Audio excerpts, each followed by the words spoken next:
This summer, Manchester United decided to take another big gamble in the striker position by signing Benjamin Sesko for approximately £60 million. But right now, the price doesn't matter. Benjamin Sesko has scored in back-to-back games, he's been playing really well, and the signs are really promising. Now, the reason why the signs are so promising is because Sesko has proven that he can contribute in several different parts of the game. He can help himself get into goal-scoring opportunities, but he can also help his teammates get out of sticky situations. He can make room for others. All round, his game has looked really good so far.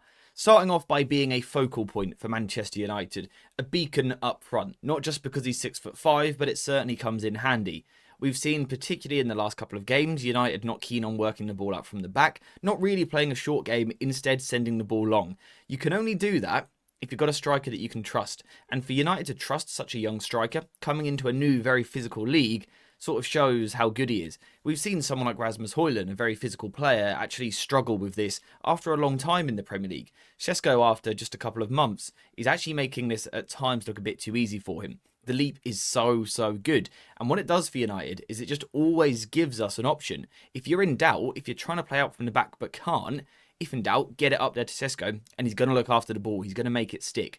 Or he's going to flick the ball on. And we have seen that link up already a few times at Manchester United. The sort of goalkeeper to striker, striker to inside forward. I'm not sure that United will score loads of goals from this, but in terms of quickly getting up the pitch and putting the opposition on the back foot, it's a really effective way of doing it. Now, obviously, the prime example is against Chelsea. We've seen this a few times now. The ball goes long from the goalkeeper. Sesko's jump is really good, and Mbeumo times the run well. Chelsea go down to 10 men. It's great play. But we also saw a glimpse of it at the weekend as well. Now, this one won't get spoken about because it didn't come to anything, but it's again proving that this can be effective. This isn't a one-off thing. This time the goalkeeper goes long. Sesko is ready for the contact. And what I really like here is, yes, physically he sets himself, he's ready for the duel, he's ready to fight the defender, but also he's got his eyes on the ball. He doesn't take his eye off the ball, he knows where it's coming.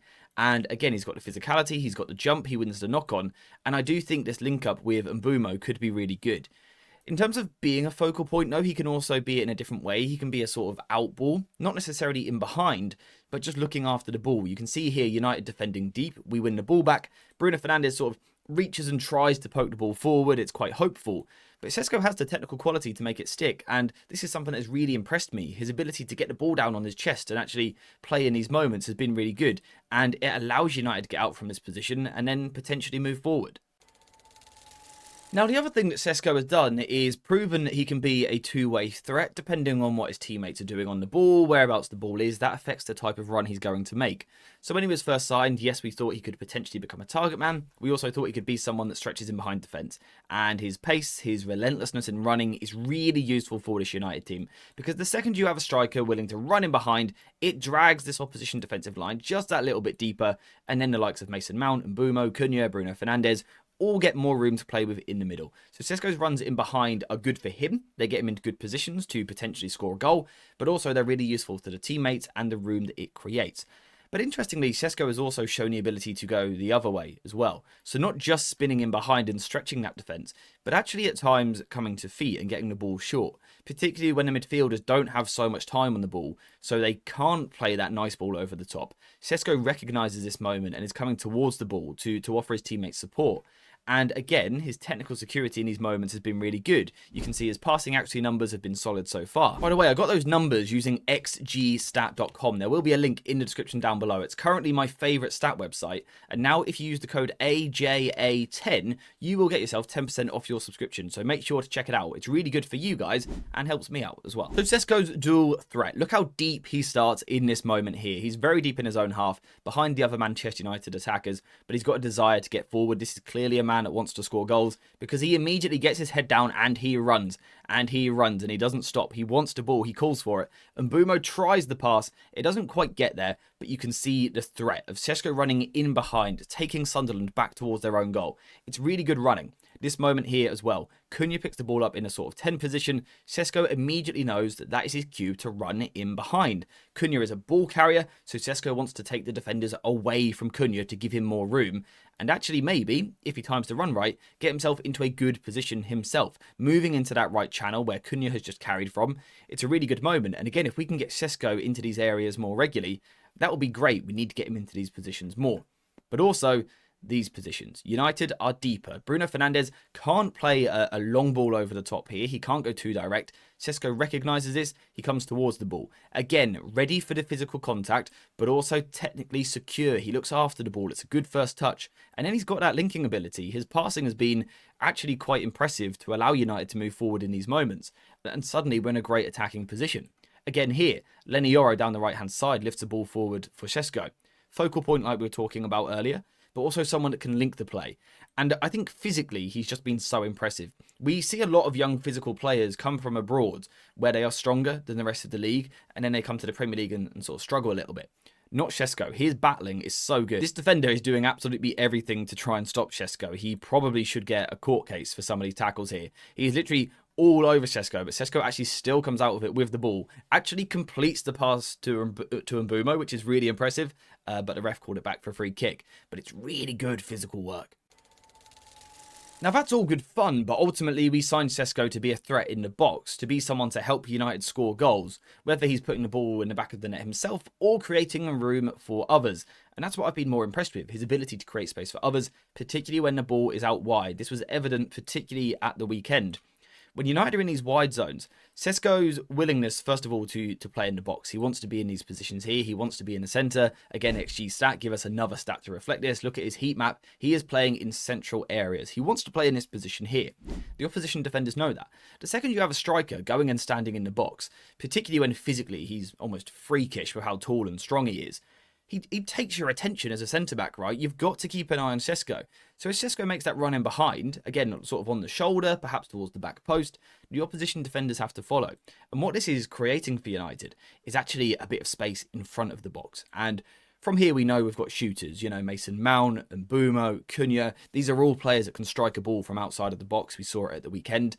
And Sesko is creating that room for them. Now, the first example is here. Initially, Sesko makes the run in behind the defence, but the ball doesn't come, so he changes his run because he knows a cross is going to come into the box. So he starts heading towards the back post. That's where he feels the danger area is, so he starts heading towards that position.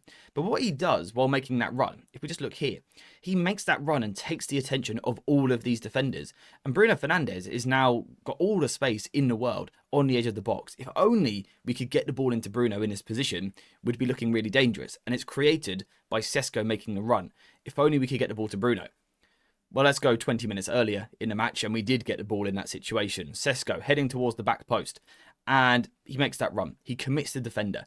And now the ball comes in from Bryan Mbumo. And the defender here wants to go out towards Mount. He actually sort of recognises the moment here that Mount is the danger man. The cross is going towards Mount. So he wants to go towards Mount and apply pressure. But at the last second, you guys would be better off watching a clip. I might be able to play it and get away with copyright. He slams the brakes on last second and sort of goes, wait, no, I need to cover Sesko. And that is exactly what gives Mount all of the time to put the ball in the back of the net. It's really good from Sesko. He doesn't touch the ball. He's never once involved, but he certainly contributes. Now, just the final thing that I want to talk about with Sesko is a bit more of a personal preference thing, what I personally like to see from a striker. And that is the fact that the second the ball is in the final third, whether that be on the edge of the penalty area, whether that be out wide or in the half spaces, Sesko doesn't change. If the ball's in the final third, Sesko is going to be in this position here. Look at his shot map so far this season. All within the width of the goal, mostly. He's always in these positions. He's in the centre because he knows that's where the goals are going to come from. And like I said, that's a bit of a personal preference thing. But for me personally, I love it if my striker scores a load of open goals. I would love it if Sesko this season, all his goals combined are from 20 yards out. Lots of tap-ins, lots of tap-ins. That's what the best strikers do.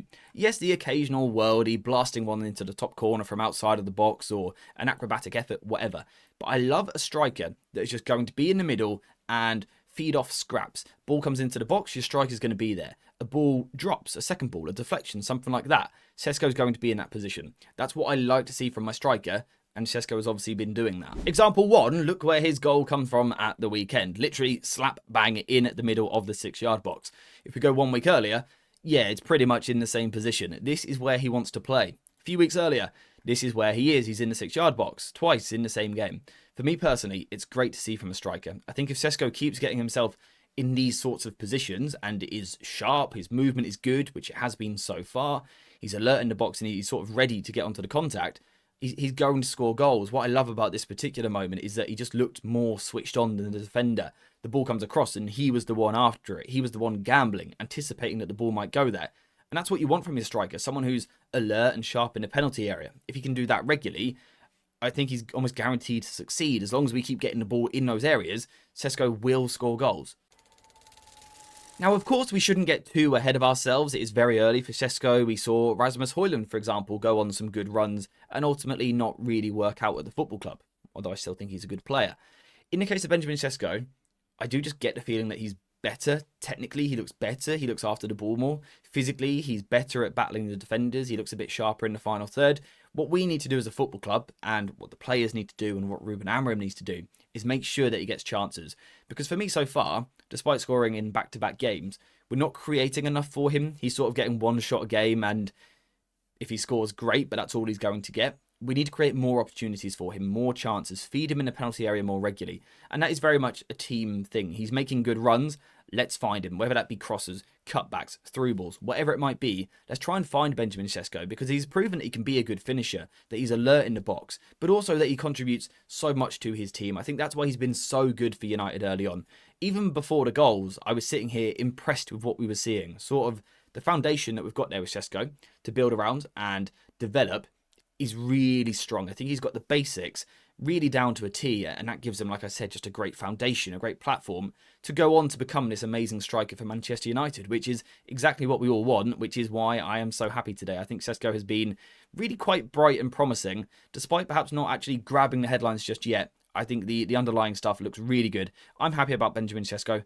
But are you guys? Let me know what you think in the comments down below. How do you feel about Sesko, his start? What does he need to do more of? How can he score more goals? Let me know what you think. But apart from that, we are now finished for today's video. So thank you guys very much for watching. I hope you have enjoyed it. If you have, please leave a like, subscribe, and get your notifications on. And as always, I'll see you in the next one.